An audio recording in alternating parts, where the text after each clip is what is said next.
Halo teman-teman, perkenalkan nama aku Andi Sofia Salsabila Intipada. Aku mahasiswi Ilmu Politik Universitas Erlangga angkatan 2023. Di sini aku akan menjawab dan menjelaskan bagaimana sistem pemilu mix digunakan serta dampaknya terhadap sistem pemerintahan suatu negara. Lalu kelebihan dan kekurangannya serta disertai ilustrasi implementasinya. Sistem pemilu campuran adalah gabungan dari sistem mayoritarian dan sistem proporsional. Pemilih biasanya memberikan dua suara.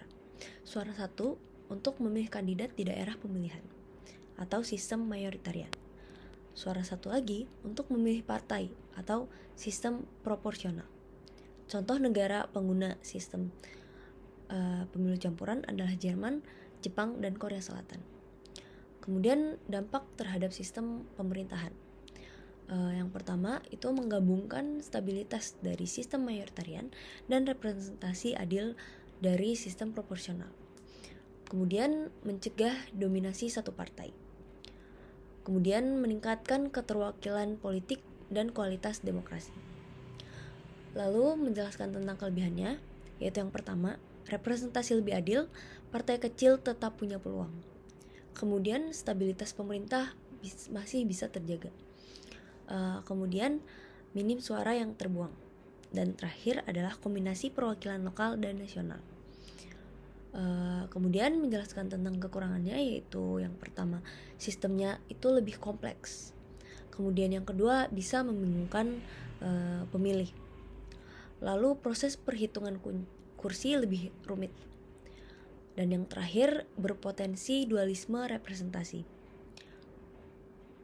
Kemudian ilustrasi implementasi contohnya yaitu sistem pemilu campuran yang terjadi di Jerman.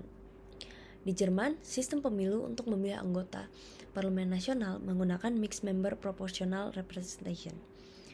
Setiap pemilih memberikan dua suara. Suara pertama untuk memilih kandidat individu di daerah pemilihan. Sistem yang digunakan adalah first past the post, yaitu kandidat dengan suara terbanyak menang. Sekitar setengah kursi diisi oleh kandidat dari suara ini. Suara kedua untuk memilih partai politik. Hasil suara kedua inilah yang menentukan proporsi kursi partai di parlemen secara nasional. Kursi yang sudah diperoleh dari suara pertama akan dihitung dan disesuaikan agar total kursi partai mencerminkan hasil suara kedua. Contoh situasi. Misalnya, Partai A mendapat 25% suara kedua secara nasional, maka Partai A berhak atas 25% dari total kursi. Jika dari suara pertama mereka menang di 20 kursi, tapi berdasarkan suara kedua mereka harusnya mendapat 50 kursi, maka mereka akan ditambahkan 30 kursi lagi dari daftar partai.